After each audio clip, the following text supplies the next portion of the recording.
Hello, today I am going to explain you affect theory. Affect theory is a very complicated theory. According to some student think that it is very complicated and we are unable to understand. So in this video I thought that I should make a video on affect theory. What is affect theory and what is a core principle or gist of affect theory? How it is different from other theory? Some people say that it is related to emotion, and if we are uh, interpreting a text based on emotion, it is called affect theory. But affect theory is something different from emotions, because emotions are socially and politically charged. They are socially and politically charged, but affects are not socially and politically constructed or charged. So, up. So in this video, I am going to tell you the difference between affect and emotions. So affect is a natural. It exists before language. It exists before language and pre-consciousness. Pre-conscious. It exists before language and pre-conscious. So it is very different from emotion. How? If a person leaves us and we are sad and we start crying, we start crying. So, so why we are crying? Because of leaving. A person has left us. That's why we are crying. For example, if a person dies and we become very sorrowful and we become sad and we start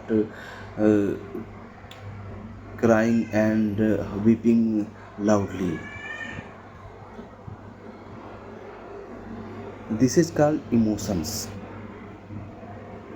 And the cause of this emotion is a person death. But affect is different from this emotion. If you are playing cricket and you gets injured suddenly and you start weeping or crying loudly, so it is a very natural, it is a very natural that if you find any pain in your body and you start weeping, it is called affect. It is called affect, and this theory is called affect theory. When we interpret a work, how the work generates emotion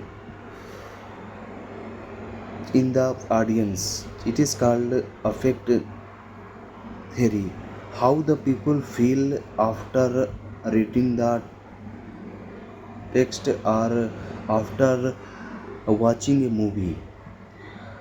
what kind of feeling they have after watching the movie or text, how much intensity a person gets from a text or watching or seeing any art, and what kind of effects on the audience. So such kind of intensity of emotion and the effects of the art on the audience, it is studies in affect theory. So now you have understood, I think you must have understood that affect theory is focusing on the intensity of emotion, and it is not socially constructed. But when we talk about emotions, so emotions are socially constructed. For example, if you love someone, and the person is not talking to you for a long time, so due to this, she's not talking to you makes you sad, and you are sad. So it is a socially constructed, because we have emotionally connected to the person, that's why we are sad. If uh, if we are not emotionally constructed to that person, we are not sad. It is not natural. It is not natural. But affect is a very natural, and it it drives you to do something. It comes suddenly in your body or in your mind to do something. So for example, if you are very hungry, you are very hungry, and you are not getting any kind of food to eat. So sometimes you are very tired, and you start begging in front of the people that I am very hungry, I want to have some food, please give me some food. And you start begging to the in front of the people. So so this kind of emotion is very natural. It happens to everyone, and it comes in our body suddenly, and we cannot stop it. So we are forced to express this emotion. So I found that affect theory is a very different from other theory, and it is not completely related to emotion. It has a slightly a different perspective or different approach to judge a work on the basis of emotion. So yes, and I have remembered. I remember one theory that is related to new criticism, affective fallacy, and intentional fallacy. Both the theories are related to the moment new criticism, and you are knowing that new criticism is a big moment in literary theory, because it provided a framework to judge a text, and it provided an objective approach.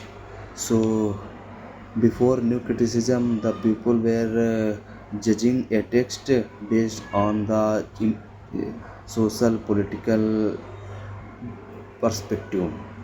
But when new criticism came in 1940 and 1950, it spread across the Europe. First, new criticism came in America, and after that, it spread across the Europe, and the theorists or the people or the audience or the interpreters start judging a text on the basis of objective approach. So, I want to tell you in brief what is new criticism.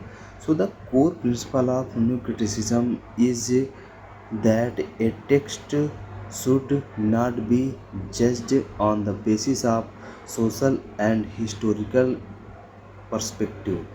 It should be judged on the basis of some literary devices like metaphor, symbol, and other things. So, if we are reading a text and we are trying to find out what kind of figure of speech and literary devices are used in the text, and we are judging the text on the basis of language and its literary devices, it is called close reading. Close reading of the text through language and through language, it is called close reading. So it is a main principle of new criticism, and new criticism says that a text is autonomous. There is no external force of the author in the text. If an author writes a text, it leaves up to the reader how a reader is judging a text. And if a reader is using the approach that is new criticism, he will be reading in a very objective way. So, new criticism focuses on objectivity of the text. Text, according to new critics, text is not subjective. So, I was telling you that there are two theories that are affective fallacy and intentional fallacy. So, in this video, I am just trying to explain you in simple way what is intentional fallacy and affective fallacy. These both terms were derived by W.K. Wismat and Beardsley. Beardsley. These are the two theorists who coined the term affective fallacy and intentional fallacy. So, in affective fallacy, when we judge a text or a work on the basis of our emotion or our understanding or historical context, it is called affective fallacy. The error of interpreting a work is called fallacy, and when we apply our approach, our emotion, or our social and political background, or some preconceived notion, so it is called affective fallacy. And in intentional fallacy, when we judge the work on the basis of author's intention, it is called intentional fallacy, because we are trying to find the intention of the other behind writing this work, so it is called intentional fallacy. So New criticism says that both kind of fallacies should be removed, and we should try to only focus on the text that is available in front of us. That is the core principle of new criticism. So in this video I have discussed you affect theory and how affect theory is different from emotion, and I have given you some brief overview on new criticism. In next video I will try to make another video on another important topic. I am thinking that I should start making videos on criticism and literary theory, because most of the student get it get it difficult in understanding. So in next video I will meet you with another important topic for you. Okay.